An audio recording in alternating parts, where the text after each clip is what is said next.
Hello everyone guys, अगर तुम IIT और एनआईटी कॉलेजेस में जाना चाहते हो तो यार ये इस बात पर भी बहुत ज़्यादा डिपेंड करता है कि तुम सलाह किससे ले रहे हो। देखो, हर किसी से सलाह नहीं लेना है।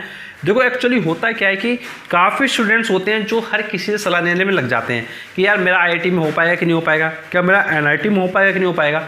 तो यार हर किसी से सलाह नहीं लेना है, सलाह हमेशा सही व्यक्ति से लेना है।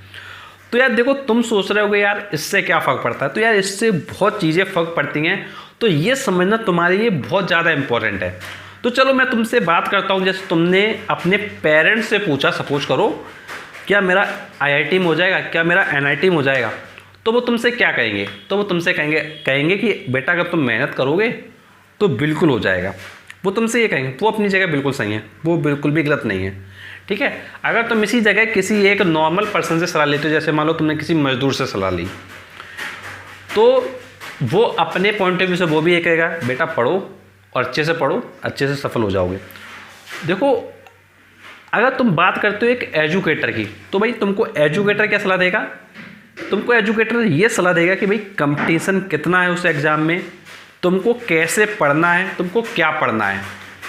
और देखो, तुम एक उस पर्सन से सलाह लोगे जो उस एग्ज़ाम के थ्रू गुजरा होता है, उस एग्ज़ाम के थ्रू निकला होता है, तो वो तुमको उस एग्ज़ाम की बारीकियों तक बताएगा कि इस जगह ये प्रॉब्लम है, इस जगह ये प्रॉब्लम है। तो इसलिए तुमसे मैंने कहा सबसे ज़्यादा इंपॉर्टेंट है कि भाई तुम सलाह किससे ले रहे हो। तो ये चीज़ बहुत मैटर करती है।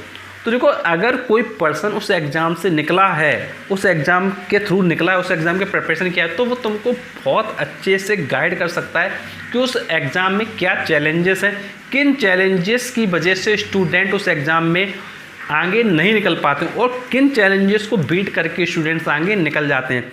तो ये बहुत ज़्यादा चीज़ें मैटर करती हैं। तो इन चीज़ों को समझना तुम्हारे लिए बहुत ज़्यादा इंपॉर्टेंट है। जैसे फॉर एग्जांपल मैं तुमसे बात करता हूँ, जैसे अगर मैं बात करता हूँ काम की, वर्क की, तो देखो वर्क में अगर मैं तुमसे बात करूँ कि भाई तुम स्ट्रेट जाओ और स्ट्रेट जाने के बाद थोड़ी दूर जाने के बाद वापस आ जाओ।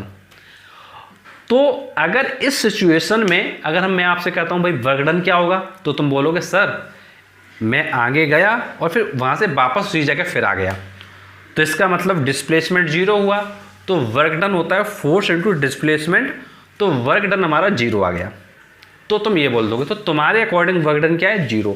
मतलब तुमने कहा कि सर कोई भी काम नहीं हुआ, कोई भी काम नहीं किया गया। अगर यही क्वेश्चन हम एक मजदूर से पूछते कि भाई तुम आगे तक जाओ फिर वहाँ से फिर वापस आ जाओ उसी जगह, तो वो क्या कहेगा? वो कहेगा भैया हमने काम किया है, पैसा देना पड़ेगा तुमको। वो तुमसे कहेगा भैया काम किया, पैसा देना पड़ेगा।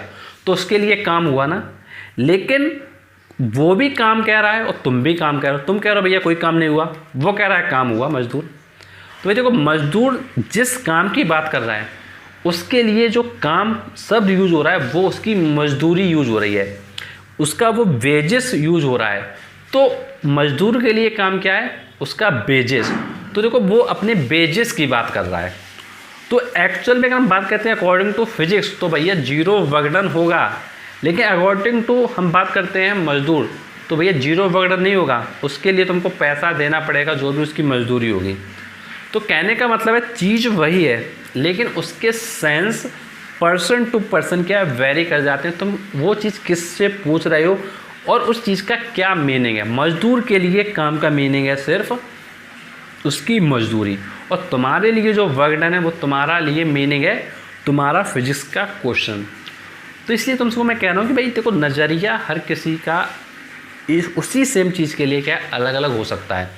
तो इसलिए तुमको मैं बस ये सजेशन देना चाहूँगा कि तुम जब अपनी प्रिपरेशन में आते हो for the IIT, for the NIT colleges, तो यार तुम एक चीज़ ये समझ लो कि जो टॉपर्स के इंटरव्यू होते हैं वो तुम ज़रूर देखो। तुमको ज़रूर और ज़रूर देखना चाहिए। देखो टॉपर्स तुमको ये बताता है कि भाई उसने कैसे किया, और अगर किसी की फेलियर स्टोरी है तो उसको भी ज़रूर देखो। फेलियर स्टोरी तुमको ये बताएगा कि भाई कौन सी गलतियाँ तुमको नहीं करनी है। देखो, ये ज़रूरी नहीं है कि भाई सीखने के लिए तुम गलती करो, तुम सीखने के लिए गलती मत करो, तुम बल्कि सीखने के लिए दूसरे की गलती से कुछ सीख लो और आगे बढ़ जाओ, जिससे कि वो चैलेंजेस तुमको जो आने वाले हैं वो तुम आसानी से फेस कर ले जाओ। तो इसलिए दूसरे की मिस्टेक से सीखो और ये सब तरीके तुमको क्या है तुम्हारे आईआईटी और एनआईटी कॉलेजेस में तुमको लेके जाएंगे।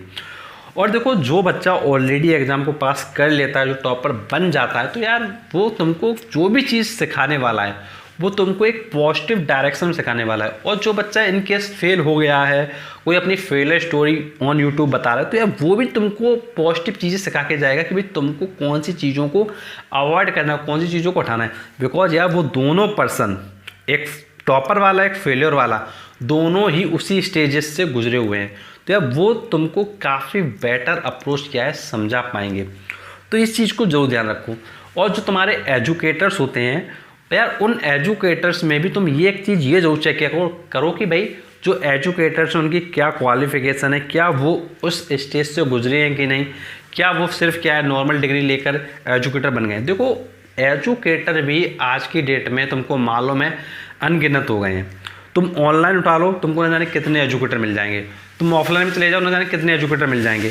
अरे यार मैंने ऐसे ऐसे एजुकेटर देखे हैं जो एमएससी किए हुए हैं लेकिन आईआईटी का सिलेबस पढ़ा रहे हैं, वो नीट का सिलेबस पढ़ा रहे हैं।